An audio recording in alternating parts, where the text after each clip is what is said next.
This just confirmed what we all feared. A major report from an NFL insider sheds some light on the Bills' injury situations they have going into Thursday Night Football against the Houston Texans, and some other injury updates on some key pieces of the Buffalo Bills, as we wonder who is going to be available for this Thursday night contest.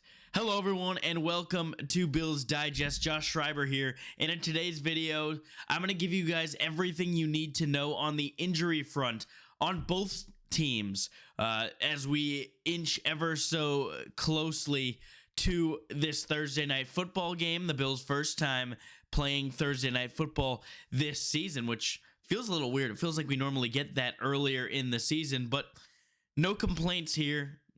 Thursday night football, not for everybody, and the Buffalo Bills are certainly happy to not only have this one Thursday night football game. But regardless, I'm going to tell you guys all about the injury report. There's one specific player that I want to highlight who, him being out, is going to really affect this ball game. But before we get into that, the race is on, guys. We are 19 subscribers, just 19. I bet if you are watching this video, hit subscribe, we can get to 1,500 subscribers by game time tomorrow. Really looking forward to that and really excited to see what we can do here at Bills Digest. Well, without further ado, let's go into this injury report. And really what everyone is wondering are, is Dalton Kincaid going to be out? And the answer to that we found out today is yes, Dalton Kincaid is going to miss the Houston Texans game. Not a massive surprise, as he was week to week, and with a short week, it was likely they were going to try to give him some extra time to recover from that hamstring injury. But he is one of just 3 Bills who have already been ruled out for Thursday's game. Curtis Samuel and newly acquired Mecole Hardman are both going to miss Thursday night's game. The Bills are going to be looking for somebody else on this roster to step up in a big game. Now, this Dalton Kincaid being out, certainly the biggest news here, but I do want to highlight that Mecole Hardman is also a big loss. As many of you know, Hardman made his Buffalo Bills debut against the Tampa Bay Buccaneers and immediately made an impact. His first return, he brought all the way out across midfield, giving the Bills some really much needed good field position in that game. And he did have a fumble, although it's hard to blame him with the swirling winds in that game. It was a very difficult conditions to catch your first punt of the season in, especially with a new team. So I don't really put all of that blame on him. Certainly more understandable than what I think a lot of fans on Twitter are making it out to be. But another thing that Hardman brought to this offense was a vertical threat. And I don't mean because he was able to bring in any deep balls, because he wasn't.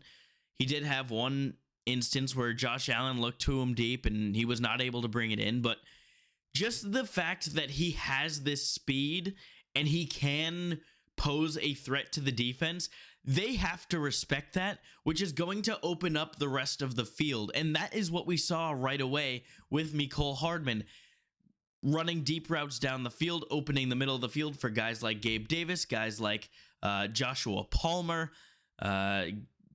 just all of those receiving threats that are able to find some space in the middle of the field. They will not have that weapon this week with Hardman being out. What they will have, though, is a lot of the guys who have been battling injuries. You see this massive list of guys on the injury report, guys who were limited on Monday and Tuesday, and then on Wednesday were able to participate in full. The biggest one of these being Khalil Shakir, who did not practice at all this week, but he does not have an injury designation. That's because he is not injured. He just brought in a baby to the family, so congratulations to him and his wife Sailor. Really exciting stuff. Khalil Shakir a new dad, and hopefully bringing that dad strength with him to Thursday night's game. Maybe take him to score a touchdown or something like that in this Thursday night game with that newly found dad strength. So good to see that he should be playing, as will Joshua Palmer, who is limited again. And then most notable for me is that we were able to see all of these guys recover well off the week against the Buccaneers. That was a pretty physical game. Shaq Thompson, who did not play, he was a full participant all week long. He should be good to go. Dorian Williams, limited. He's good to go. And then a couple of others, Joey Bosa, Terrell Bernard, who has been battling injuries. More on Terrell Bernard in just a bit, but they are all good to go. The only questionable player is Phidarian Mathis, who is limited. I wouldn't expect him to play in a short week, but would be nice to have him if he can get healthy. With that being said, there are some big injuries for the Houston Texans, and I do want to get into those here.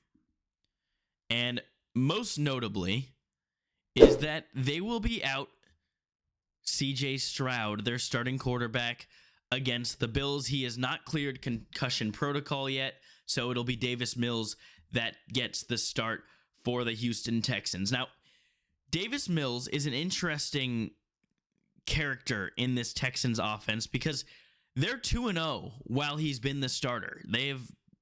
CJ Stroud has had a rough year and a half where he has not looked back to the Pro Bowl, nearly all-pro caliber quarterback that he was in his rookie season.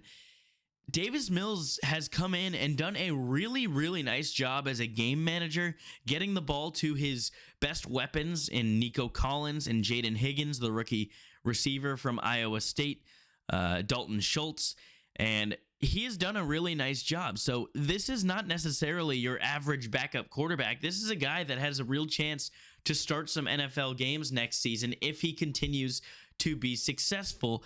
And he's going to be doing so against a Bills defense that, to say the very least, has been bad. As we look at these numbers on NFL Live today, Dan Orlovsky bringing them up, but the Buffalo Bills, specifically their rushing defense versus motion, 30th in the NFL when rushing yards allowed, 28th in yards per rush, and 31st, that's second to last, in rushing touchdowns allowed. That is their run defense when other teams bring motion.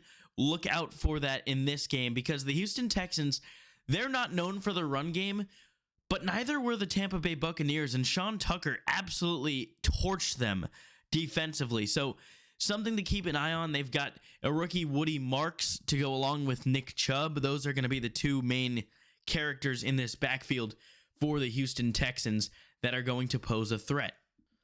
So let's go back to the injuries now, and that is for the Buffalo Bills. This is what some people are speculating their moves may be for this game. Gabe Davis getting the practice squad elevation. Elijah Moore swaps in for Curtis Samuel like they've been doing. Codrington in for Mecole Hardman. And maybe Keon Coleman, another healthy scratch on the short week. And I will say I would be a little bit surprised if Coleman gets a healthy scratch again, just with what the way that they framed it, as they're moving past the incident from last week. And I think if they give him a healthy scratch that week, that kind of admits to the public that this is deeper than just discipline. We don't trust him to be an active player in this game. So I wouldn't be surprised to see Keon Coleman be active, and either I don't think Gabe Davis will be inactive, but I could see maybe Elijah Moore being inactive if they want to go with that extra boundary receiver. But again, lots of different routes they could go here with a couple of receivers being inactive. When asked about it, Sean McDermott said this: if there's a status playing update on Keon Coleman, he didn't say either way. He said they're taking it day by day. As he said since Sunday, he likes to keep things close to his chest, as we know, and we probably won't find out if Keon Coleman is playing until tomorrow night at 6:45 p.m. Eastern Time. But another injury I did want to highlight quickly was Terrell Bernard, who had a season-high 11 tackles with 2 TFLs and 2 pass breakups which was statistically his best game of the season. And he was talking about the past few weeks for him, and he just said the last few weeks have been hard, alluding to the injuries he's been dealing with, specifically his hamstring and ankle injuries. We saw him struggle at times in this Tampa game where he was not able to chase down Baker Mayfield a couple of times. He just looked slow overall.